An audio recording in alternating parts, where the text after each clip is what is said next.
ஊழல்வாதின்னு எவனா ஒருத்தனை தூக்கி உள்ளே வச்சா கூட நீங்கள் என்ன பண்ணுறீங்க, இது அடக்குமுறை பாசிச பாஜகவோட நடவடிக்கை அப்படின்றீங்க. இப்போ இவருக்கு எப்படி ஓபிஎஸ் இங்கே வந்து சேர்ந்தவொன்னே திமுக ஒரு புனிதர் ஆகிட்டாரோ, அதேமாதிரி பாஜக கூட நீங்கள் போய் கூட்டணி வச்சிட்டிங்கன்னா நீங்களும் புனிதர் ஆகிடுவீங்க. இன்னைக்கு அரசியலில் துட்டு இருக்கிறவன் தான் சீட்டு நிற்க முடியுன்ற அளவுக்கு கொண்டு வந்து விட்டீங்களா? அவ்வளோ இல்லையா? அது அசிங்கமாக இல்லையா? எல்லாருக்கும் தனித்தனி கொள்கை, தனித்தனி சித்தாந்தம், ஒரே கொள்கை கொள்ளையடிக்கணும், அவ்வளோதான். பிசிகாருக்கு கூட்டணி இல்ல, கம்யூனிஸ்ட் இருக்கு, சிபிஐ. நான் இப்படி சொல்றதுனால என் மேல கோவப்படுவாங்க. யதார்த்தம் அதான். ஊழலை நீங்களும் பண்ணாம சுத்திக்கிறவங்க எல்லாரையும் ஊழல்வாதியா பண்றீங்க. இதுல ஓபிஎஸ் வந்தவொடனே மொத்த சமூக வாக்கம் வந்துச்சான். இந்த அரசியல் களம் இப்படி மாறிடுச்சா? நீங்களும் சட்டத்தை கையில் எடுத்து சட்டப்படி ஒரு சில விஷயத்த சட்ட ரீதியாக செய்யறது இல்லை. கோர்ட்டு சொன்னாலும் அதை கேட்கறது கிடையாது. உங்களுக்கு எதுக்கு அம்பேத்கர் படம் பின்னாடி? அம்பேத்கர் புகழ் எதுக்கு நீங்கள் பாடுறீங்க? அதிமுக இருக்கவங்களும் நீங்கள் நடவடிக்கை எடுக்க மாட்டீங்கன்னா கூட்டுங்க. அட்லீஸ்ட் திமுக இருக்கிறவங்க மீது நடவடிக்கை எடுக்கலாம்ல. நீங்களா கருப்பு பணத்தை ஒழிக்கிறீங்க?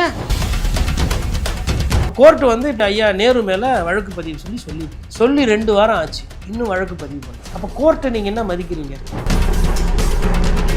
ஸ்டாலின் அவர்கள் இருக்கும்போதே துணை முதல்வராக உதயநிதி ஸ்டாலின் ஆக்கணும். இது குடும்ப அரசியல் விமர்சனம் இருக்கும்போதே ஏன் இதை பண்ணுறாங்க? இப்போ இவ்வளோ மக்கள் பிரச்சனை இருக்கும், இன்னமும் வந்து திமுக திருப்பி வரும்னு பேசுறதுக்கு என்ன காரணம்னா, அதிமுக ஒரு சரியான எதிர்கட்சியாக இந்த மக்கள் பிரச்சனையை களத்தில் அந்தளவுக்கு பேசலை.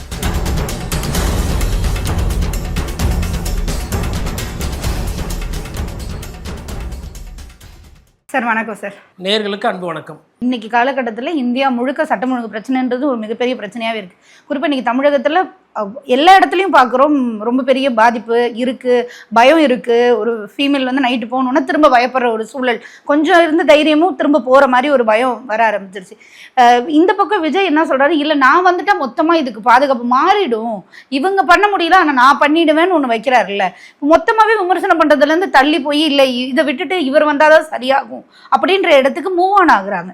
இப்போ அந்த கேள்வி தான் இப்போ எல்லாருக்கிட்டையும் ஏன் இப்படி பண்ணுறாருன்னு இப்போ விஜய் மேலே வைக்கிறோம். நம்ம இங்கிட்ட திமுக சைடு வருவோமே, ஒட்டுமொத்தமாக இருக்கக்கூடிய இப்போ இந்த கூட்டணி கட்சிகள் எல்லாம் 22 கட்சிகள் கிட்ட வந்து கூட்டணியில் இணைஞ்சிருக்காங்க அப்படின்னு சொல்கிறாங்க.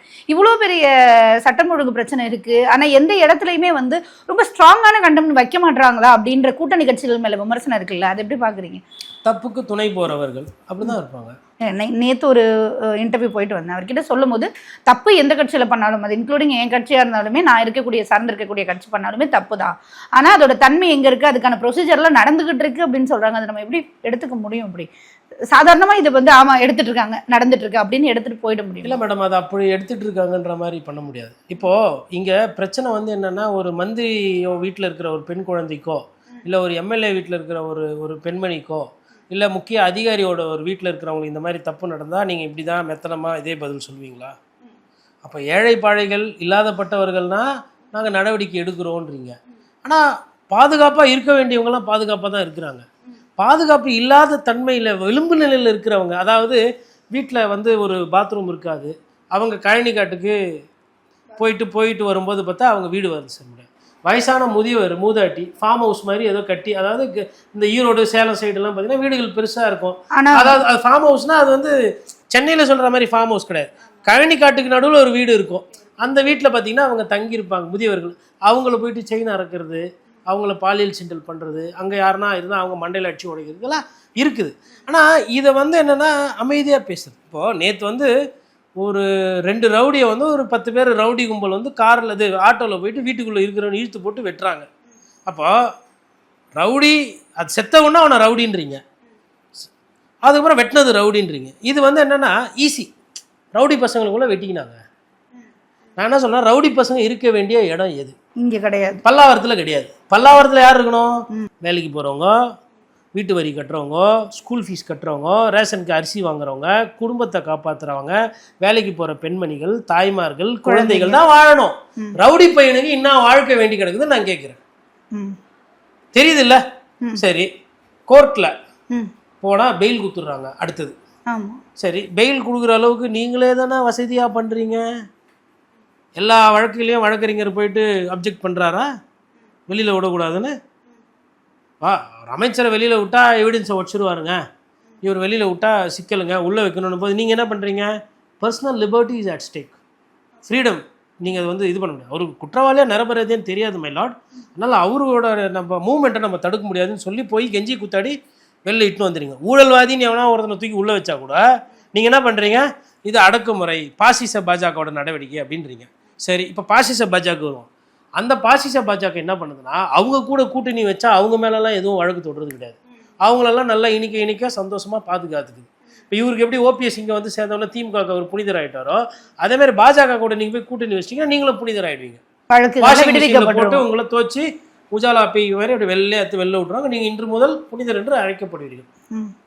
கொள்ளக்காரன் எப்படி வந்து கல்வியாளர் ஆகிறான்?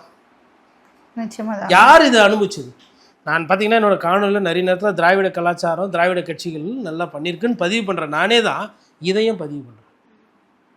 இன்னைக்கு அரசியலில் துட்டு இருக்கிறவன் தான் சீட்டு நிற்க முடியுன்ற அளவுக்கு கொண்டு வந்து விட்டீங்களா? அவ்வளோ இல்லையா? இது அசிங்கமா இல்லையா? இது மக்களாட்சி முறைக்கே எதிரானது. மக்களாட்சி முறைக்கே எதிரானது. குறைந்தபட்சம் டாக்டர் இன்ஜினியர் கூட ஆக முடியாத அளவுக்கு தனியார் கல்லூரி, தனியார் மருத்துவமனை, தனியார் மயம். இதில் என்ன ரொம்ப மோசம்னா, 1-2 பேர் இதெல்லாம் பற்றி பேசிகிட்டு இருந்தாங்க. ஐயா நல்ல கண்ணு போன்றவங்க, அவங்களும் வயசானவங்களாம் ஒவ்வொருத்தராக இறந்துட்டு இருக்கிறாங்க. கம்யூனிஸ்ட் கட்சிக்கு வேறு வழி இல்லாமல் பாசிச பாஜக எதிர்ப்புன்னு இதையே முட்டை ரொம்ப நாளாக சொல்லிக்கிட்டு இவங்க பண்ணுற தப்புக்கெல்லாம் கூட போயிட்டுருக்குறாங்க துணைக்கு. இதுதான் நடக்குது. இந்த அரசியல் களம் இப்படி மாறிடுச்சா, இல்லை இங்கே தமிழகத்தில் ஆண்டுகிட்டு இருந்த இந்த 2 கட்சி இப்படி பிடிச்சி அமைப்புக்குள்ளே இப்படி உருவாக்கி வச்சிருக்கா அப்படின்னு ஒரு கேள்வி இருக்கு. எல்லாருக்கும் தனித்தனி கொள்கை, தனித்தனி சித்தாந்தம், ஒரே கொள்கை, கொள்ளையடிக்கணும், அவ்வளோதான். மற்ற கட்சிகளையும் சொல்றீங்களா? விசிகா இருக்கு, கூட்டணி இல்ல, கம்யூனிஸ்ட் இருக்கு, சிபிஐ. நான் இப்படி சொல்றதுனால என் மேல கோவப்படுவாங்க. யதார்த்தம் அதான். உங்க கட்சியில இடம் மடக்காதவங்க எத்தனை பேர் உங்க கட்சிக்காரல்ல? உங்க கட்சியில எல்லாருமே 100% கரெக்டா இருக்காங்களா? எந்த கட்சியிலும் இருக்க முடியாது இல்லையா? இருக்க முடியாது, ரைட்டு. ஆனா அதை ஒத்துக்கிறதுக்கு ஒரு தன்மை வேணும்ல, அது இருக்கா? குறைந்தபட்சம் சொந்த கட்சிக்காரனை கட்சி விட்டு நீக்கிட்டு அருவருப்பா இது மாதிரி இருக்குன்ட்டு யாருன்னா ஒரு விஷயத்துல, இப்போது அந்த காலத்துலலாம் நம்ம பார்த்துருப்போம், அப்பா நல்ல அப்பாவாக இருந்தால் தன்னோட பையன் தப்பு பண்ணியிருக்காருன்னா போலீஸ் ஸ்டேஷனுக்கு ஃபோன் பண்ணி மாட்டி விட்ட அப்பாலாம் பார்த்துக்குறோம்ல. கேள்விப்பட்டிருக்கோம். இது நான் செய்தியில் நானுமே நிறைய வாட்டி பேசியிருக்கிறேன், இதை மாதிரி பண்ணியிருக்கேன். யாருக்கும் தெரியாமல் இந்த மாதிரி இருக்குன்னா மாட்டி விடுற அப்பாக்கள் இருந்தாங்க. யாரா ஒரு கட்சி தலைவர், என் எம்எல்ஏ சரி கிடையாது, என் எம்எல்ஏ ஊழல்வாதி, இல்லை என் கவுன்சிலர் வந்து கட்ட பஞ்சாயத்து பண்ணுறான், என் கட்சிக்காரன் வந்து ரவுடி மாமூல் வாங்குறான், என் கட்சிக்காரன் வந்து வேற ஒருத்தர் புறம்போக்கு இடத்த மடக்குறான்னு சொல்லிட்டு எதனா ஒரு கட்சிக்காரர் கட்சியை விட்டு நீங்களாக நீக்கியிருப்பீங்களா? காவல்துறை கைது ஆனதுக்கப்புறமா இல்லை புகார் ஆனதுக்கு பிறகு தான் நடவடிக்கை எடுக்கிறீங்க. அது வரையில் நீங்கள் என்ன நினைக்கிறீங்க? இவெல்லாம் வந்து கட்சிக்கு சொத்துன்னு நினைக்கிறீங்க, இவங்கெல்லாம் தான் கட்சிக்கு பலம்னு நினைக்கிறீங்க. இப்போ இது கலாச்சார சீர்கேடு இல்லையா? குறைந்தபட்சம் அந்த விஷயத்தில் அம்மையார் ஜெயலலிதா சூப்பர். அமைச்சர் மீது ஒரு இன்ஜினியரு இவர் என்கிட்ட காசு கேட்டு என்னை டார்ச்சர் பண்ணார் சொல்லிட்டு இறந்துட்டதா சொல்லி கடிதம் எழுதி வச்சிடறாரு. அமைச்சர் பதவியிலேருந்து நீக்கினாங்க. மறைக்கிறதுக்கு எவ்வளோ நேரம் ஆயிருக்கும்? மறைச்சிருக்கலாம். இப்போ இன்னைக்கு பல்ல புடுங்கின ஒரு அதிகாரி, பல் டாக்டரா நீ எதுக்கு பச்ச? எம்பிபிஎஸ் பிடிஎஸ் பச்சியா இல்லை ஐபிஎஸ் பச்சியா? பல்ல பிடுங்கிட்டு ஒரு மனுஷனோட பல்ல பிடுங்கிட்டு நீ சொக்கா போட்டுன்னு சுற்றின்னு வரேன்னா அந்த இடத்துல அங்கே மனிதாபிமானம் சாகுதா இல்லையா? அதே மாதிரி ஒரு ஐபிஎஸ் அதிகாரி சக ஐபிஎஸ் அதிகாரி பெண் அதிகாரிக்கு பாலியல் சீண்டல் கொடுக்குறாங்க. என்ன பண்ணிட்டீங்க நீங்கள்? என்ன கோர்ட்டு சொல்லியும் பெரிய நடவடிக்கை இல்லை. அப்போது நீங்களும் சட்டத்தை கையில் எடுத்து சட்டப்படி ஒரு சில விஷயத்த சட்ட ரீதியாக செய்யறதில்ல, கோர்ட்டு சொன்னாலும் அதை கேட்குறது கிடையாது. அப்போ என்ன தான் இது? உங்களுக்கு எதுக்கு அம்பேத்கர் படம் பின்னாடி? அம்பேத்கர் புகழ் எதுக்கு நீங்கள் பாடுறீங்க? நான் படிக்கிறது ராமாயணம்னா பெருமாள் கோயில் இடிக்கக்கூடாதுல்ல? அந்த குறைந்தபட்ச நாகரிகமாச்சு இல்லை புரிதலாச்சு எனக்கு இருக்கணும் இல்லையா? அப்புறம் உடனே இந்தி திணிப்புக்கு போயிடுறீங்க. ரயில்வே ஸ்டேஷனில் இந்தியில் எழுதிட்டா அப்படியே கருப்பு மையம் எடுத்துன்னு போய் 50 பேர் அழிக்கிறது. ஆனால் பாக்கி பெரிய பெரிய பிரச்சனை வேறு சின்ன விஷயம் தான் அது அப்படியே கம்முன்னு இருக்கிறது. பத்திரப்பதிவு துறையில் அவ்வளோ பிரச்சனை இருக்குது. யாரும் வந்து சந்தோஷமாலாம் அந்த பட்டாக்கு 35,000 40,000 நீங்கள் கேட்குற லஞ்சத்தெல்லாம் சத்தியமாக கொடுக்கல.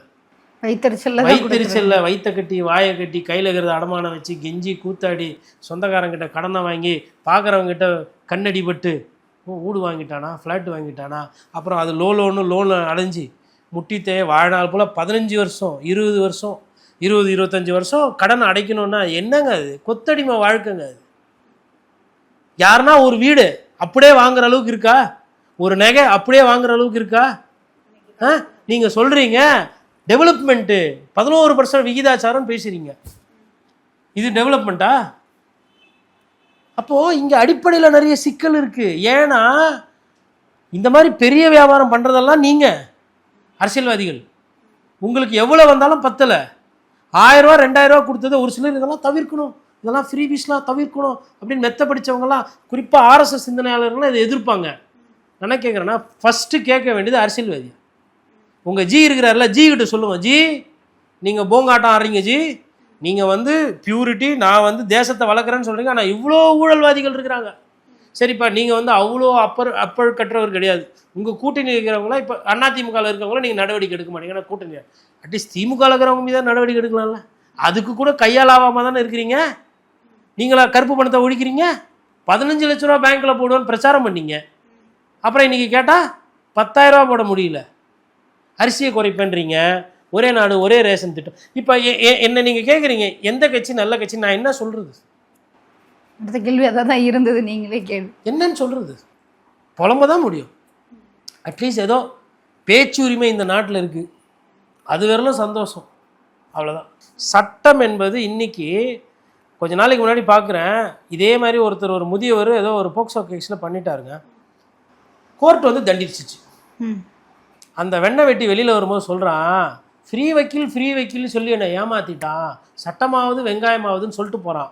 நான் அந்த இடத்துல இருந்திருந்தேன்னா நானும் ஒரு வக்கீல் தான், ஆனால் எனக்கும் ஒரு மனிதாபிமானம் இருக்குது, நானும் ஒரு மனுஷன் பொறுமை இருக்குது. சட்டத்தை அவன் அப்படி பேசுனதுக்கு பலேர்னு ஒன்று வச்சுருப்பேன். நீ பண்ண புனித காரியத்துக்கு உனக்கு வக்கீல் வச்சதே தப்பு, உன்னெல்லாம் தூக்கி போட்டு அன்றைக்கே மிச்சிருக்கணும். தெரிஞ்ச ஆளுன்னு சொல்லிட்டு வீட்டுக்குள்ளே விட்டுருக்குறாங்க, குழந்தைய போய் சின்னாபினமாக ஆக்கியிருக்கிற. அதுக்கு ஒரு சிலர் கீழே கமெண்ட்ஸ் போடுறாங்க, அந்த பெரியவர் அழுவுறதை பார்த்தா பாவமாக இருக்குது, அவர் சைடு நியாயத்தை யாருமே கேட்கலையா? சப்ஜெக்ட்டு தெரியாது, என்ன நடந்தது தெரியாது. கோர்ட்டு ஒன்றும் சும்மா கிடையாது, கோர்ட்டு விசாரித்து தான் கொடுக்குது. யாரும் வந்து சும்மா வந்து ஒருத்தர் கோர்ட்டில் வந்து தண்டனைன்றதுங்க நிறைய நேரத்தில் நிரபராதி தண்டிச்சிடக்கூடாதுன்றது தான் சட்டமே இருக்குது. ஏன்னா எவிடன்ஸை கரெக்டாக சப்மிட் பண்ணும். எவிடன்ஸில் தப்பே பண்ணியிருக்கலாம், எவிடன்ஸில் தப்பாகி போயிடுச்சு, சாம்பிள் மாறிச்சுனாலுமே போதும், ஒற்றி நிரபராயிடும். அப்படி லூப் ஹோல் இல்லாமல் அந்த போலீஸு காவல்துறை யாரோ ஒரு பெண்மணி அதிகாரி, மோஸ்ட்லி இந்த மாதிரி கேஸ் எல்லாம் லேடி இன்ஸ்பெக்டர் தான் விசாரிப்பாங்க. அவங்க ஏதோ விசாரித்து தண்டனை வாங்கி கொடுத்தா அந்த ஆள் அந்த மாதிரி சொல்லிட்டு போகிறாப்புல. அப்போது அந்த சட்டத்தின் மீது பயமே கிடையாது. அதுதான் இங்கே பிரச்சனை. சட்டம் ஒழுங்கு, சட்டத்தின் மீது மரியாதை, சட்டப்படி நடக்கும். இப்போ கோர்ட்டு வந்து இப்போ உதாரணத்துக்கு ஐயா நேரு மேலே வழக்கு பதிவு சொல்லியிருக்கு, சொல்லி 2 வாரம் ஆச்சு, இன்னும் வழக்கு பதிவு பண்ணல. அப்போ கோர்ட்டை நீங்கள் என்ன மதிக்கிறீங்க? 1. 2வது பயப்படுறீங்க தானே. உங்களுக்கு மடியில் கனாலனா எஃப்ஐஆர் போட வேண்டியதானே. இப்போ என்ன நடக்கும்? கடைசியில் எலெக்ஷன் கமிஷன் வரப்போகுது. எலெக்ஷன் கமிஷனர் வந்தவொடனே அவங்க அதிகாரிகளை மாற்றுவாங்க. அதிகாரிகளை மாற்றினா எஃப்ஐஆர் போட போகிறாங்க, தூக்கி உள்ளே வைக்க போகிறாங்க. அசிங்கம் யாருக்கு? அவமானம் யாருக்கு? இதெல்லாம் பற்றி பேச மாட்டோம். நிறைய விஷயம் எலெக்ஷனை ஒட்டி நடக்கிறது எப்போவுமே பார்க்குறோம். பட் இந்த வாட்டி இன்னும் அதிகமாக பார்க்கிறது ஒரு புது கட்சி உள்ளே வந்திருக்கு அப்படின்ற அடிப்படையில் மகளிர் தினத்துக்கு முந்தைய நாளில் தாவேக தலைவர் விஜய் நிறைய திட்டங்கள் இந்த மாதிரி போட போகிறோன்னு அறிவிச்சிருக்காரு, மகளிருக்காக எஸ்பெஷலி. அதுக்கு பதில் சொல்கிற விதமாக மாநாட்டில் திமுக தலைவர் ஸ்டாலின் அவர்கள் முதலமைச்சர் சொல்லியிருக்காரு. இது எப்படி பார்க்குறீங்க? ரெண்டு பேரும் சொல்லியிருக்கிறது. தேர்தல் நேரத்தில் வந்து மக்கள்கிட்ட ஒரு ஆசையை தூண்டணும் ஃபஸ்ட்டு. அப்போ ஒரு விஷயத்தை சொல்லி ஆசையை தூண்டி அவர்களை அதை நம்ப வைத்து அது விஷயமாக அறுவடை செய்யணும் அப்படின்றத அந்த யதார்த்தம். இந்த ஆசையை தூண்டுற வேலையை வந்து திமுக, அதிமுக, பாஜக, காங்கிரஸ், அப்புறம் இப்பொழுது தாவேக, இவங்க எல்லாருமே பண்ணுறாங்க. அப்படி தான் அதை புரிஞ்சுக்கணும். இவ்வளவு நாள் பணம் இல்லை, இவ்வளோ நாள் நிதி பற்றாக்குறை. ஆனால் தேர்தல் நேரம் வரும்பொழுது வந்து அந்த பணம் எங்கேருந்து வருது? ஃபஸ்ட்டு கேள்வி. 2வது, நிதி பற்றாக்குறை இருக்கிற காசு இல்லை, அதனால தான் வந்து சம்பளம் கொடுக்க முடியல, தூய்மை பணியாளருக்கு சம்பளம் கொடுக்க முடியலன்னு சொல்கிறாங்க. ஆனால் ஜனங்களுக்கு வந்து நாங்கள் வந்து இதை செய்வோம் அதை செய்வோம், இன்னும் ஹெலிகாப்டரும் கப்பலும் தான் ப்ராமிஸ் பண்ணலை, மிச்சப்படி எல்லாமே சொல்கிறாங்க. அப்போ நான் என்ன புரிஞ்சுக்கிறேன் அப்படின்னா, வருவாய் பற்றாக்குறை என்பது இங்கே பிரச்சனை அல்ல. கடன் வாங்க போகிறாங்க. இன்னொன்று செலவினம் அப்படின்றதுனா, இப்போது இந்த 7000 கோடி வந்து இந்த 2000 ரூபா போட்டதுனால ஆச்சு, அப்புறம் இதே 3000 கோடி போட்டால் ஒரு 10,000 கோடி செலவாச்சு அப்படின்றதான் சொல்கிறாங்க. இப்போது வருடம் வந்து இந்த பிரிட்ஜு, பாலம் கட்டுறது, கட்டடம் கட்டுறதுக்கு போகிற காசை கடைசி வருஷத்தில் அதுக்கு செலவு பண்ணாமல் மக்களுக்கு செலவு பண்ணுறாங்க. இப்போ நான் என்ன புரிஞ்சுக்கிறேன்னா, 4.5 வருஷம் இல்லை ஒரு 4.25 வருஷமாக அரசியல்வாதிகள் கான்ட்ராக்டருக்கு செலவு பண்ணுறாங்க. கான்ட்ராக்டர் எடுக்கிறதுக்கும், கான்ட்ராக்டர் கட்டடம் கட்டுறதுக்கும், கான்ட்ராக்டர் பாலம் கட்டுறதுக்கு, ரோடு போடுறதுக்கு, பிடபிள்யூடி வேலை, புனரமைப்பு, ஆஸ்பத்திரி கட்டுறது, மருத்துவமனை கட்டுறதுக்கு செலவு பண்ணிட்டோம். இப்போ கான்ட்ராக்டருக்கு வேலை போகுது, கான்ட்ராக்டர்கிட்டேருந்து இவங்களுக்கு வருவாய் வந்துடுது. இந்த கடைசி 6 மாதம் தான் மக்கள்கிட்ட வந்து ஓகே இதை இலவசமாக கொடுக்கலாம், இதை குறைக்கலாம், கோடை காலத்துக்கு வருது அதனால் ஒரு 2000 ரூபா கொடுக்கலாம், நாங்கள் வந்து 1000 ரூபா கொடுத்து வந்து இப்போ 2000 ரூபா தரோம் அப்படின்றது இப்போ தான் மக்கள்கிட்ட வராங்க.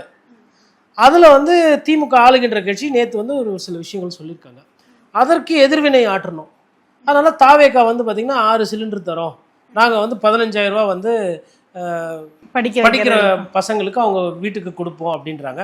எடப்பாடி பழனிசாமி நான் 10000 ரூபா கொடுக்குறேன், ஏன்னா சொத்து வரி, தண்ணி வரி, கரண்ட் பில்லாம் ஏறி போயிருக்குது, அப்போ பாதிப்புலேருந்து மீளணும்னா ஒரு 10000 ரூபா கொடுத்தா அவங்க அந்த வரியெல்லாம் கம்மி பண்ணிக்குவாங்க, ஆனால் நான் ஒரு 10000 ரூபா தரேன் ஆட்சிக்கு வந்தேன் அப்படின்னு அவர் அறிவிப்பு பண்ணுறாரு.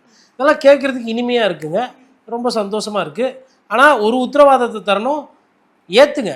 ஆனால் கண்ணாமண்ணான்னு 100 விழுக்காடு 50 விழுக்காடெல்லாம் சொத்து வரி, தண்ணி வரி, அப்புறம் அந்த வீடு வாங்குறதுக்கு போகும்போது ரெஜிஸ்ட்ரேஷன் சார்ஜஸ் இதெல்லாம் போட்டு ஏழை பழைய வயிற்றுலையோ இல்லை நடுத்தர மக்கள் வயிற்றுல அடிக்காதீங்க.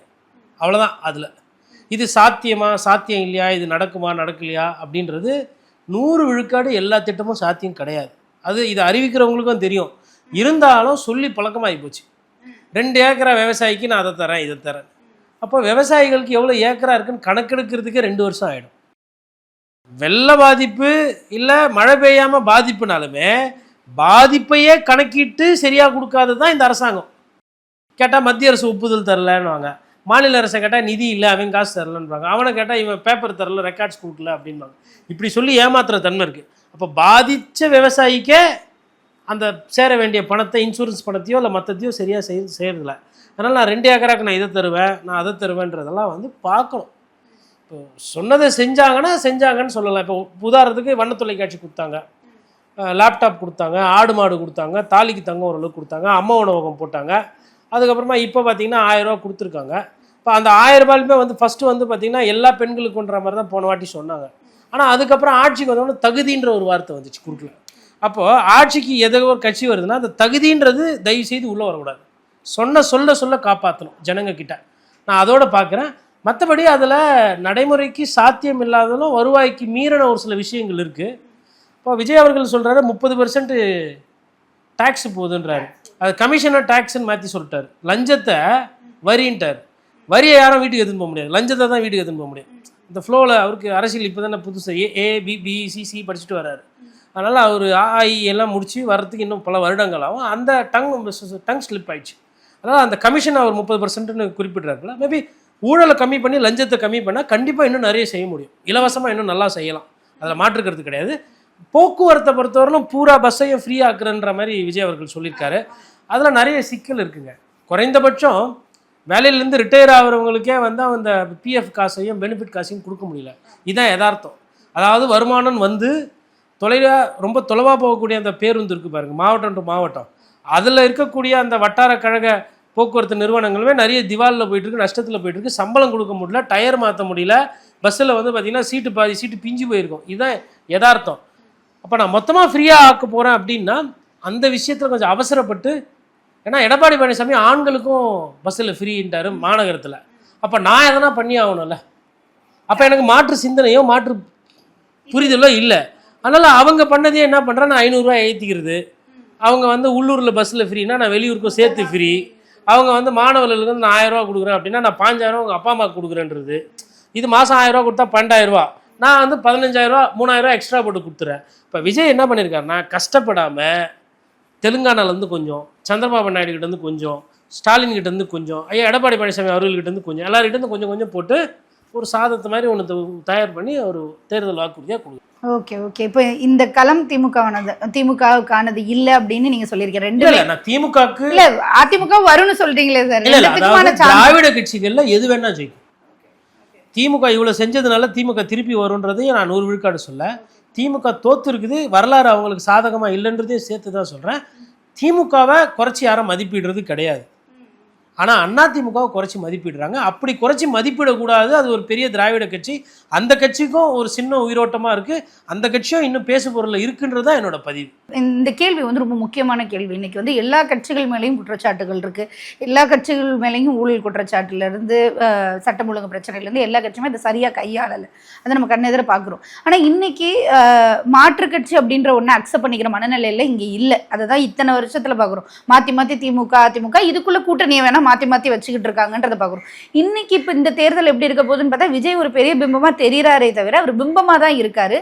ஆனாலும் திமுக 2.0 தான் வருது. அப்படிதான் ரெஜிஸ்டர் ஆயிருக்கு. கேட்குற இடங்கள்ல அப்படிதான் சொல்றாங்க, திமுக தான் வரும் அப்படின்றாங்க. இது எப்படி பார்க்குறது? திரும்ப அதிமுகக்கான வாய்ப்பு இல்லவே இல்லைன்னு தான் நம்மளாலே பார்க்க முடியுது.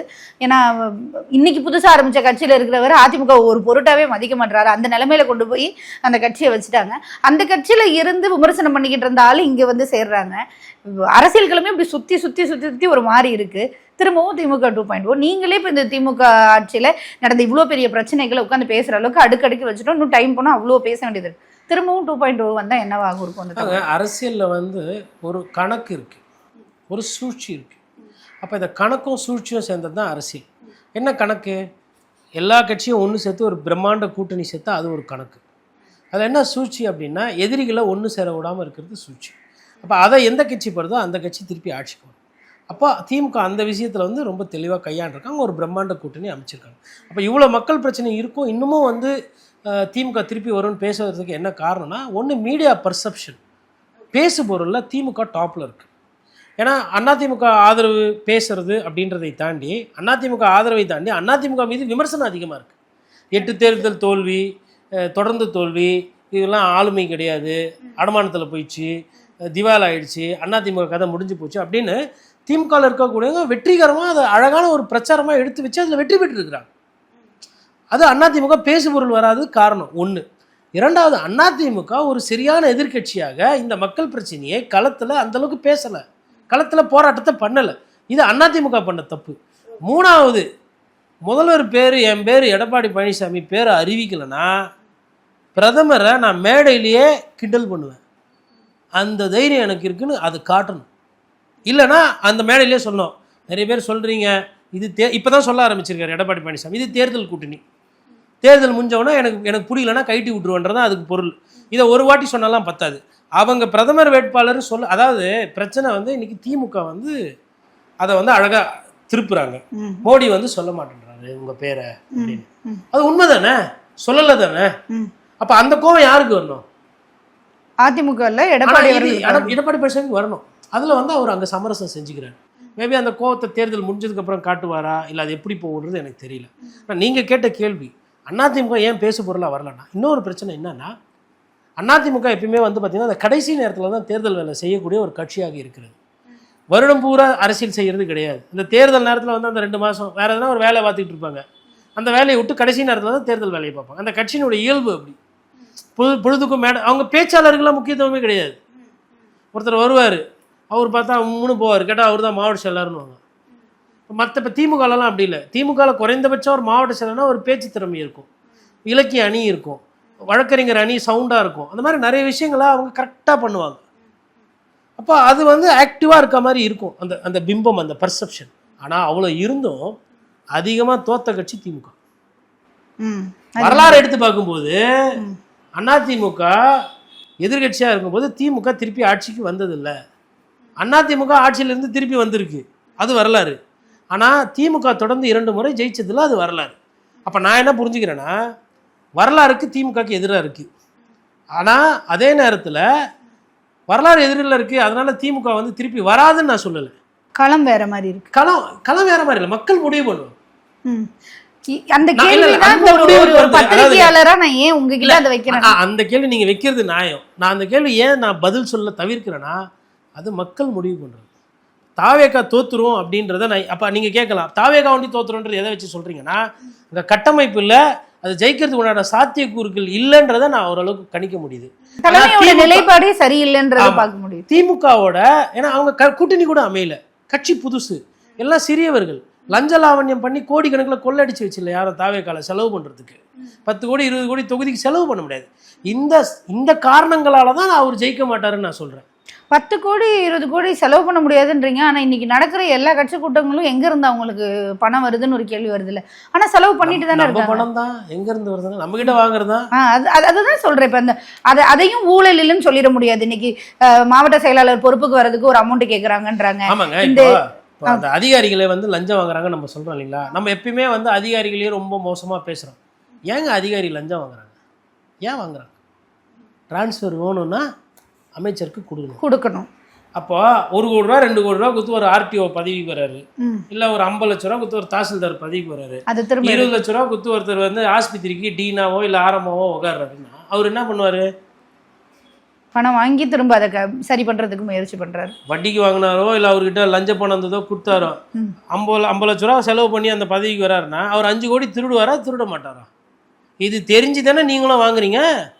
அப்போ ஊழலை நீங்களும் பண்ணாம சுத்திக்கிறவங்க எல்லாரையும் ஊழல்வாதியா பண்றீங்க. இதுல ஓபிஎஸ் வந்தவொடனே மொத்த சமூக வாக்கும் வந்துச்சான். நான் என்ன பாக்குறேன்னா ஓபிஎஸ் வந்தோன்னா அவரும் சேர்த்து வச்ச காசுக்குது பாருங்க, அதுவும் இங்க வந்துச்சு. நான் அப்படி கூட புரிஞ்சுக்கலாம் இல்லையா? வைத்திலிங்கம் என்ன பெரிய கொள்கைவாதியா? வைகோவை விட கொள்கை பேசிடுவாரா? தஞ்சாவூர்ல ஜெயிக்க முடியாதா நீங்க? திமுக கோட்டை தானே, டெல்டா தானே.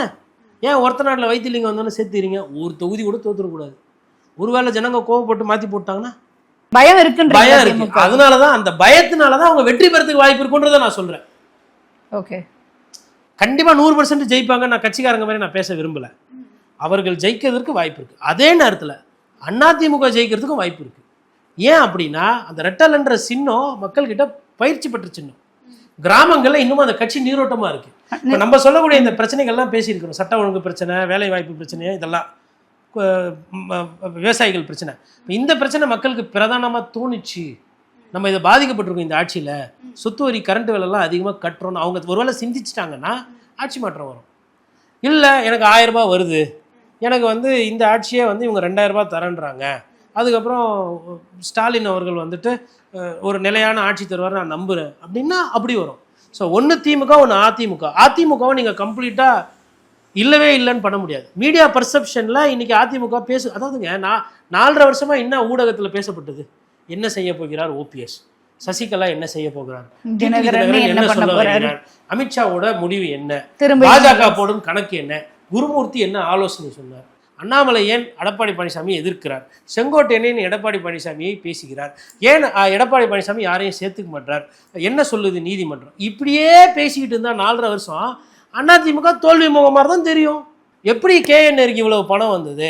ஏன் அன்னைக்கு செந்தில் பாலாஜியை தப்பு சொன்னவர் இன்னைக்கு சேர்த்துக்கிட்டாரு? ஏன் ஓ பன்னீர்செல்வத்தை வந்து பதவி விலகணும்னு சொன்ன முதலமைச்சர் இன்னைக்கு சேர்த்துக்கிட்டாரு? ஓபிஎஸ் தான் அந்த சமுதாயத்தோட முக்கிய புள்ளியா, இல்லை அவர் பண்ண பணம் தான் முக்கியமா? ஓபிஎஸ் வந்து தன்னோட மகனுக்காக தான் அரசியலுக்கு வந்திருக்கிறாரா? இப்படியெல்லாம் பேசலை இல்லையா? எதனால் வந்துட்டு ஸ்டாலின் அவர்கள் இருக்கும்போதே துணை முதல்வராக உதயநிதி ஸ்டாலின் ஆக்கணும்? இது குடும்ப அரசியல் விமர்சனம் இருக்கும்போதே ஏன் இதை பண்ணுறாங்க? பேசினாங்க 1 நாள் 2 நாள், அப்புறம் அதை பேசல. ஆனால் இது 8 தோல்வி எடப்பாடி பழனிசாமி, 10 தோல்வி பழனிசாமின்னு பேர் வரவரலும் பேசினாங்க. இது உண்மை. இதே போன பீரியட்ல இதே மாதிரி அதிமுக ஊடகத்தில் நிறைய செலவு பண்ணி விளம்பரம் கொடுத்து திமுகவுக்கு ராசி இல்லை, அவருக்கு ஜோசியக்காரன் சொல்லிட்டா அவருக்கு லக்னம் இல்லை, யாரு ஸ்டாலின் அவர்களுக்கு குடும்ப அரசியல் அவங்களும் பண்ணாங்க. ஆனால் தோத்து போயிட்டாங்க. அப்போ நான் என்ன பார்க்குறேன்னா, மாற்றம், தோல்வி, அரசியல் விழிப்புணர்வுன்றது இருக்குது. அதனால தான் பயந்து 1/2% இருக்கிற பிரேமலதா விஜயகாந்தை கூட அண்ணா அறிவாலயத்துக்கு வந்தவொடனே மேக்னெட் மாதிரி சேர்த்துக்கிறேன். ஓகே ஓகே ஓகே, புரியுது. நிறைய விஷயம் நம்ம பேசியிருக்கோம். இன்னும் நீங்கள் சொன்ன மாதிரி 1 மாதம் தான் இருக்கு எல்லாம் முடிவுகள் எல்லாம் தெரிகிறதுக்கு. பொறுத்திருந்து பார்ப்போம். நிறைய விஷயம் தொடர்ச்சியாக பேசுவோம். களங்கள் எப்படி மாறுதுன்றதை பார்த்து. உங்களுடைய நேரம் ஒதுக்கி இன்டர்வியூ கொடுத்ததுக்கு ரொம்ப ரொம்ப நன்றி.